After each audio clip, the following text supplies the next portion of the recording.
రైతన్నలకు నమస్కారం. జై జవాన్ జై కిసాన్.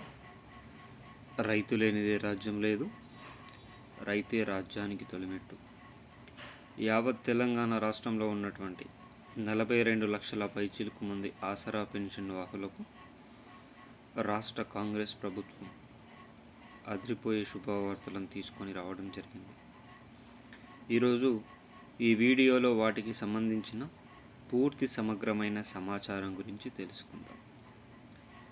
ఈ వీడియోలో హోలీ పండుగ కానుకగా పెరిగిన ఆసరా పెన్షన్లు పడే తేదీలు విడుదల, మార్చి నెల ఆసరా పెన్షన్లు పడే తేదీ, ఏప్రిల్ నెల ఆసరా పెన్షన్లు పడే తేదీ, మే నెల ఆసరా పెన్షన్లు పడే తేదీ, జూన్ నెల ఆసరా పెన్షన్లు పడే తేదీ, వీటన్నింటికి సంబంధించిన పూర్తి సమగ్రమైన సమాచారం ఈ వీడియోలో తెలుసుకుందాం.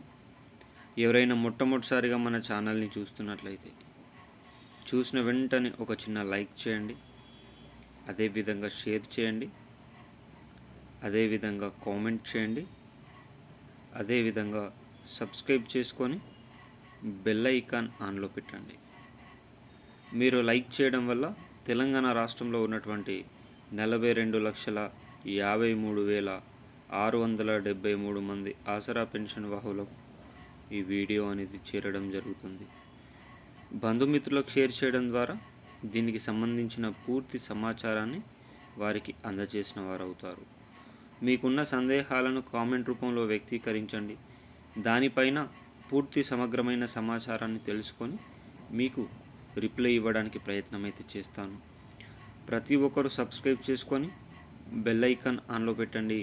సబ్స్క్రైబ్ చేసుకొని బెల్ ఐకాన్ ఆన్లో పెట్టడం వల్ల తెలంగాణ రాష్ట్ర ప్రభుత్వం నుంచి కానీ, ఆంధ్రప్రదేశ్ రాష్ట్ర ప్రభుత్వం నుంచి కానీ, అదేవిధంగా కేంద్ర ప్రభుత్వం నుంచి కానీ ప్రభుత్వాలు ప్రవేశపెట్టేటువంటి వినూత్నమైన ప్రజా సంక్షేమ పథకాలను ఎప్పటికప్పుడు సమయానుసారంగా, నిర్దిష్టానుసారంగా లోపభూయిష్టమైన సమాచారంతో మీ ముందుకు తీసుకొని వచ్చే ప్రయత్నం చేస్తాను. ఇక ఆలస్యం చేయకుండా వీడియోలోని వివరాలకు అయితే వెళ్ళిపోదాం. నిన్న జరిగిన అసెంబ్లీ బడ్జెట్ సందర్భంగా రాష్ట్ర కాంగ్రెస్ ప్రభుత్వం, రాష్ట్ర గవర్నర్ కీలక సూచనలు చేయడం జరిగింది. ఇప్పటికే రైతు సంక్షేమం కోసం రైతు భరోసా డబ్బులు, రైతు రుణమాఫీ 2 లక్షల రూపాయల వరకు పూర్తి చేయడం అయితే జరిగిందని చెప్పడం జరిగింది. కానీ ప్రతిపక్షంగా ఉన్నటువంటి బీఆర్ఎస్ మాత్రం ఈ రుణమాఫీ అనేది రాష్ట్రంలో ఉన్నటువంటి 30% మంది ప్రజలకు మాత్రమే జరిగింది, మిగతా 70% మంది ప్రజలు రేవంత్ రెడ్డిని తిట్టుకుంటున్నారని కూడా సభలోనే నిరసనలు వ్యక్తం చేయడం జరిగింది. అదేవిధంగా ఈ రైతు బంధు ప్లేస్లో వచ్చినటువంటి రైతు భరోసాకు సంబంధించిన డబ్బుల పంపిణీ కార్యక్రమం కూడా 3 ఎకరాల వరకు పూర్తయింది, 4 ఎకరాల వరకు పూర్తయింది. ఈ మార్చి 31 వరకు రాష్ట్రంలో రైతుగా పేరుగాంచి రైతు పాస్బుక్, రైతు పట్టాబుక్ ఉన్నటువంటి ప్రతి ఒక్క సగటు వ్యక్తికి రైతు భరోసా డబ్బులు అందజేసే బాధ్యత తమదని రాష్ట్ర కాంగ్రెస్ ప్రభుత్వం అసెంబ్లీ సాక్షిగా, అదేవిధంగా ఎన్నోసార్లు మీడియా సాక్షిగా కూడా ప్రకటించిన సంగతి తెలిసింది. మరి రాష్ట్రంలో చాలా జిల్లాల్లో ఇప్పటికే 3 ఎకరాల వరకు కూడా రైతు భరోసా పడలేదని రైతులు వాపోతున్నారు. ప్రభుత్వాలు మాత్రం 3 ఎకరాలకు పూర్తయింది, 4 ఎకరాలకు పూర్తయిందని సర్వేలను బయట పెడుతున్నారు.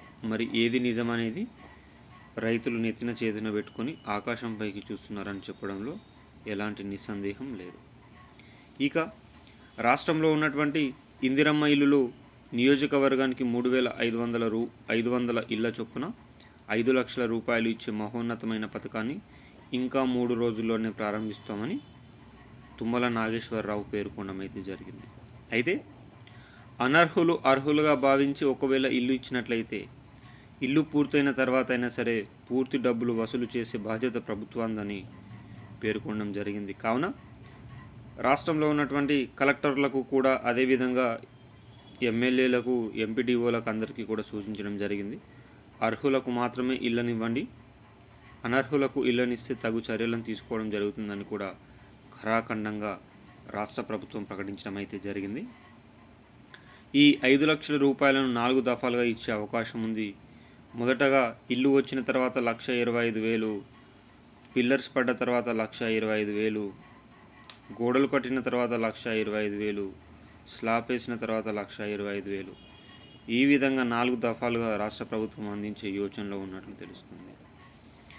తెలంగాణ రాష్ట్ర కాంగ్రెస్ ప్రభుత్వం అధికారాన్ని చేజిక్కించుకున్న 1 సంవత్సరం 5 నెలల పరిపాలనలో, దాదాపు 17 నెలల పరిపాలనలో మహిళలకు ఉచిత బస్సు, 300 కరెంటు బిల్లు తర్వాత డబ్బులు 300 వరకు ఉచితం, 500 రూపాయలకే గ్యాస్ సిలిండర్, ఆరోగ్య బీమా 10 లక్షలకు పెంపు, రైతు రుణమాఫీ, రైతు బంధు, ఇందిరమ్మ ఇల్లు, ఇలా ఎన్నో ప్రజా సంక్షేమ పథకాలను ప్రవేశపెట్టామని ప్రభుత్వం పేర్కొనగా, ప్రతిపక్ష పార్టీ అయినటువంటి భారతీయ రాష్ట్రీయ సమితి మాత్రం ఈ అన్ని పథకాలు పత్రాలకు మాత్రమే పరిమితమయ్యాయి, పత్రాల్లో మాత్రమే ప్రజలకు చేరినట్టు ఉంది, కానీ ప్రజల మధ్యలోకి ఈ పథకాలు రాలేవని తీవ్రంగా విమర్శిస్తుంది.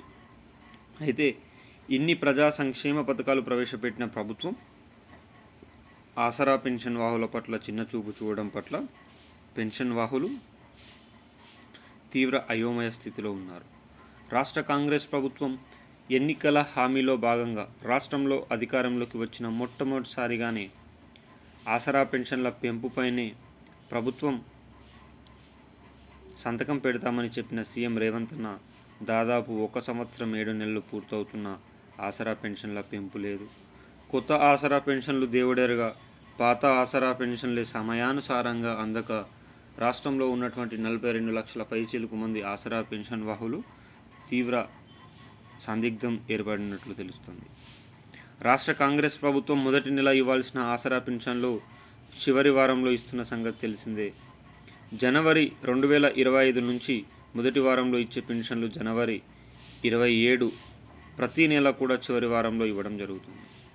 అయితే ఒక న్యూస్ ప్రకారం మార్చి నెల ఆసరా పెన్షన్లు కూడా ఈ మార్చి చివరి వారంలో పడే అవకాశం ఉన్నట్లు తెలుస్తుంది.